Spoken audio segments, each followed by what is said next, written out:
So most recently I started collecting some Game Boy games, and the collection is growing quite well so far, and as you can see I have a pretty decent one. And when I can play all of these games on some standard consoles, the original Game Boys like the Game Boy Color over here that we have, I even have the OG, the MG Game Boy, so I definitely have the place to play all of these cartridges.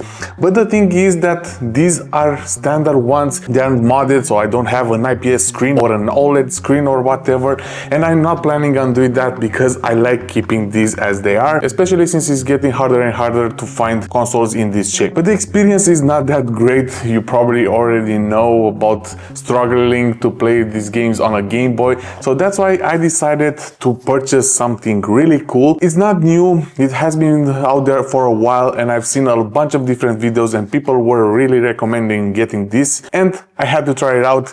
And the experience is pretty fun because what I have over here, it's actually all the components to build my very own Game Boy. This is not original hardware, but it's replicating it to its core. So this is not emulation, this is FPGA technology, which allows us to play the original cartridges on hardware that resembles the original one pretty well, and it actually improved it quite a lot. So let's see what we have in the box. And by the way, I already opened it just because I didn't know what was inside, but I didn't look in through all the components, so let's have a look.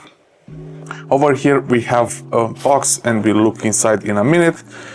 Then we have some stickers, which is great because you can put them here on the back like the original one. Then we have the membranes and also the buttons. I went for this steel looking ones just because I prefer this. As you can see also for my channel, this is one of my favorite colors.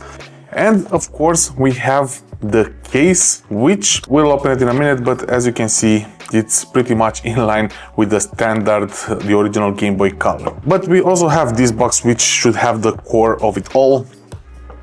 Oh, and it's quite an interesting experience, and as you can see all of these are packed quite nicely in their own dedicated box. So this is the FunnyPlaying one, and this has been out for a while, and initially they started off selling boards where you can mod your original Game Boys, but now you can pretty much buy everything from them. You can even buy it assembly as far as I can tell, but that was almost $20 more expensive, and I paid for this around $80, and that includes the case, the board and everything. Now I just have to assemble it. It shouldn't be too hard, even though I don't really have too much experience with that. I think I will be fine. So we have over here is the screen, and then also the battery, and of course the FPGA board. This does say FPGBC. This is the name they went for, the Game Boy Color one. So yeah, it's a pretty clean board, all black, and that's why I decided that I will go for this black case, which I need to open. Yeah, there we have it. We also have the screws and the case, which again, it resembles the original one so much. Sorry about the dust, but as you can see these are pretty much identical, except for the branding. This one says Retro Pixel, and of course the original one had Nintendo on it. And the screen size, it's way bigger just because it will include a bigger screen. Well, in a sense, if you compare it with the all-around glass with the original one, it's almost identical. But I think you can pretty much use some original cases if you trim them a bit. But I went and bought this one just because I wanted a clear case, because I never had a clear case Game Boy and I really wanted one. And I think it will go really well with the black board that we have. So anyway, we'll see how that will look like. And then we have a sticker, I believe. I'm not sure if this will be used for installation, but we'll see that in a minute. And of course, the guide that will walk us through the installation process. So it should be pretty much straightforward, but yeah, let's see how that will go. And I'm really curious because I have all of these games, I really want to play them. I'm not sure if you can see right over there, I have pretty much almost every Pokemon game, including my favorite Pokemon Red.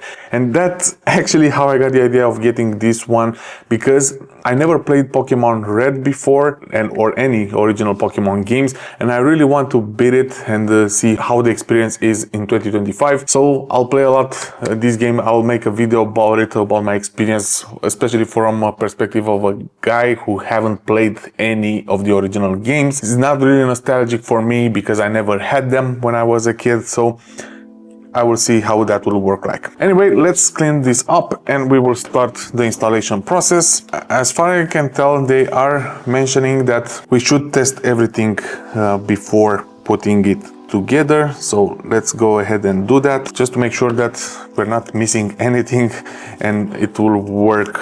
And then we can finally assemble it.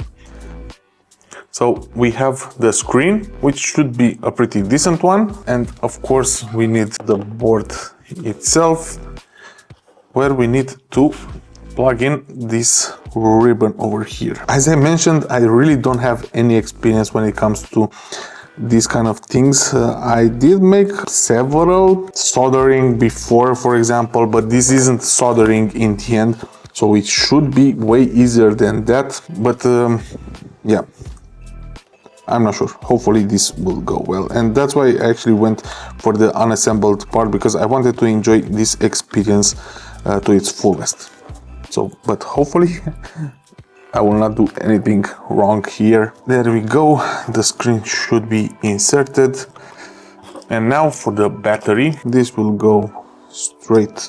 Oh, actually, before the battery, we need the speaker. There we go. We have also a membrane, but for now I'll not be using it. I just want to see if this is working. So this should be on this side. There we go.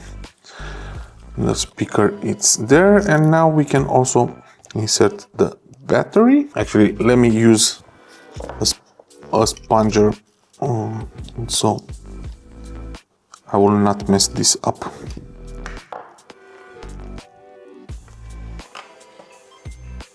And we already have a sound, and there we go. Now we have the Game Boy logo, and we also had a sound, so everything works. So now we can actually start inserting everything in the case, and we should be good to go. So first thing off, we need to remove the battery and then the screen, because this will be assembled afterwards.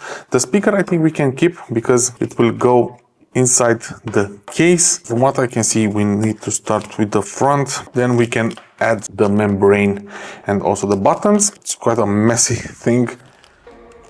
While there are not too many components with all the manuals and everything, this is getting quite big. So apparently we got two membranes, so it's good that we have an additional one. Actually, sorry, forgot that we actually have to put the button first. And as you can see, you cannot really mess this up because we have some cutouts that you can use in order to place it.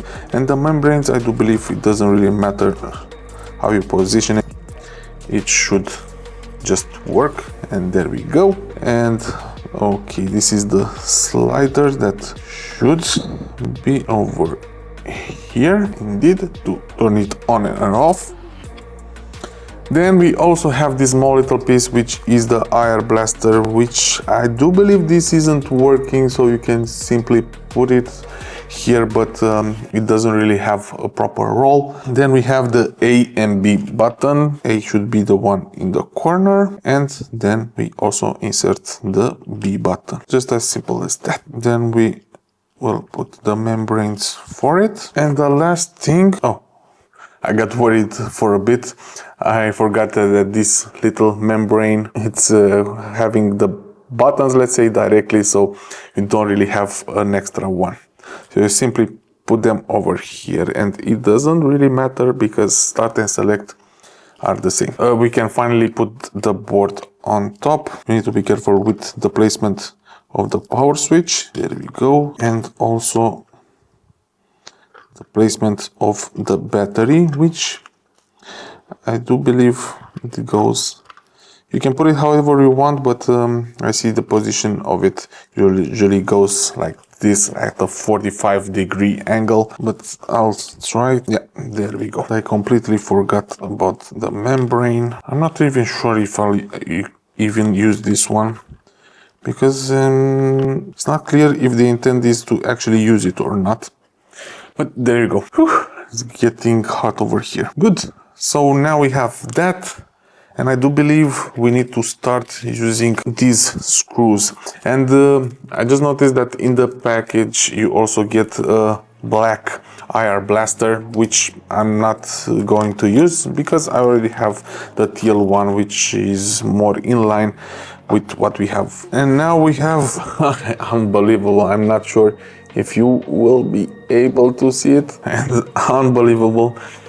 I'm not sure why they went with the tri-wing screw, the ones that Nintendo is using, which is more or less their standard and you don't really find them elsewhere. I do have a screwdriver for that one. I really hope that's the case. Yes, indeed. So I'm fine with that, but I really don't know why FunnyPlaying went with this route. At least I'm okay. I can still use them, but yeah, I really don't get it why they went with this route. Maybe just because you are reusing some parts, you know, from the original hardware, and in this way you'll know that this will still be usable and you can still use the original screws if you want to. I'm not sure. So we can start putting the screws together. And by the way, I'm really hoping that I'm not messing this up, because I didn't look for any instructions before. I really wanted to see how easy it would be to do this myself. And yeah, of course you still have the manual, but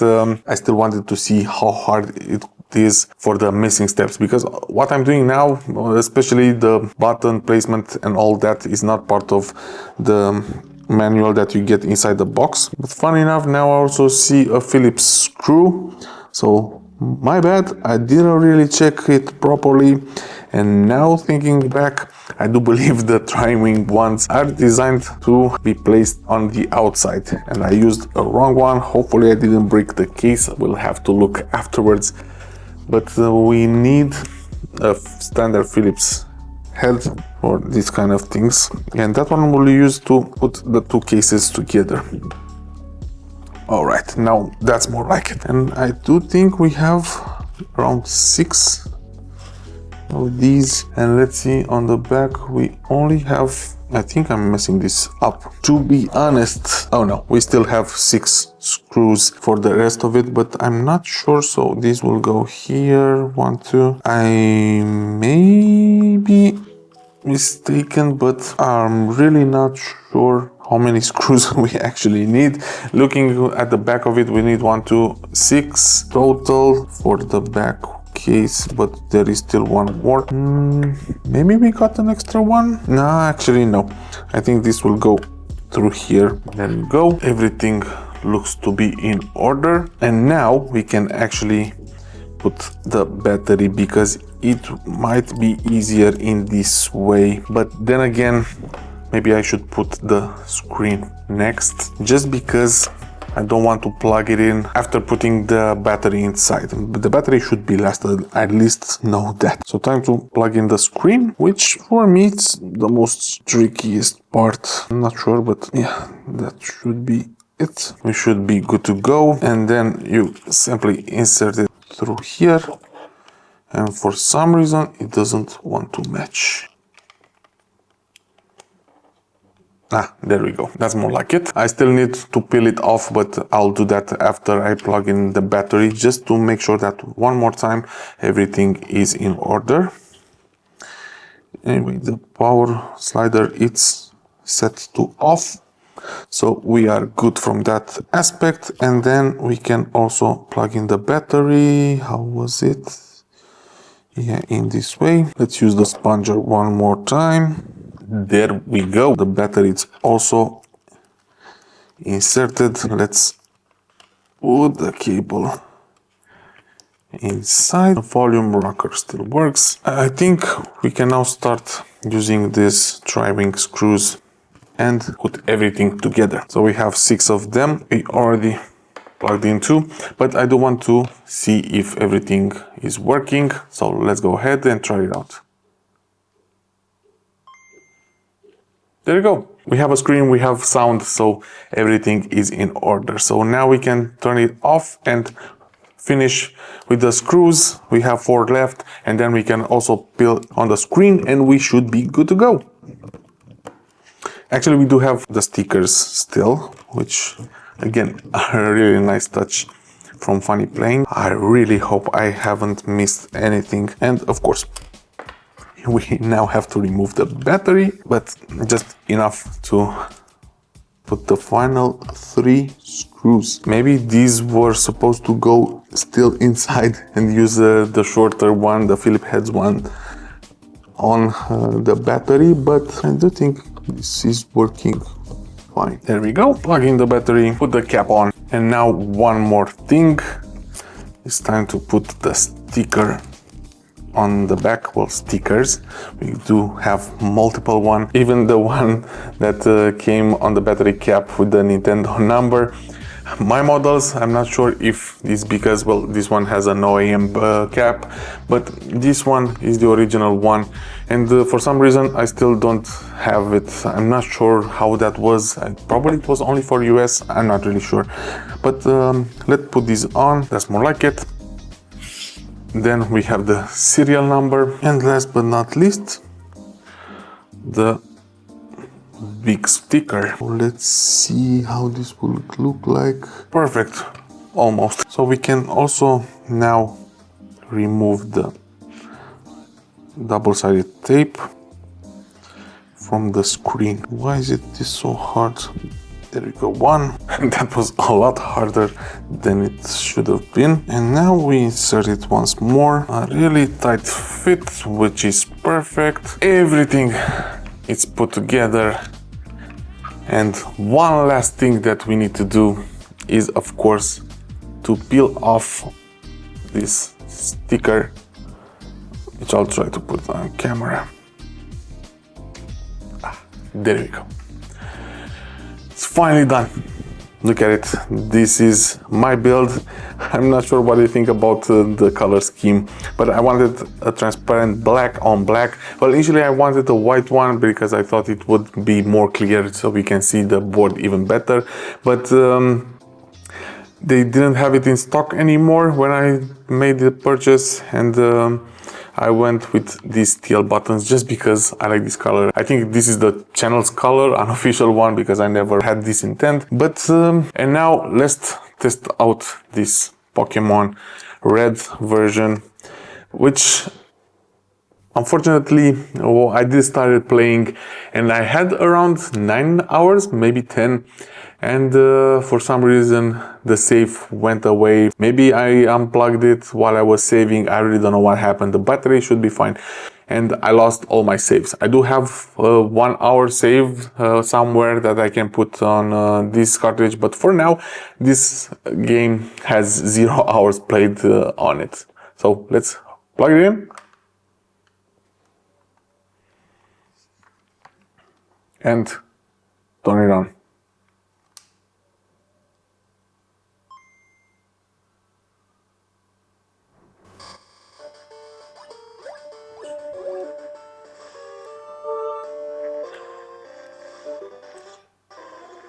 And of course, I had to make one mistake. I completely forgot about the membrane around the speaker. And if you put the volume at the maximum, you will see some vibration, so that will not work. I knew something had to go wrong, but anyway, the console, it's functional, it's reading the games and everything. So I'm happy how this looks like.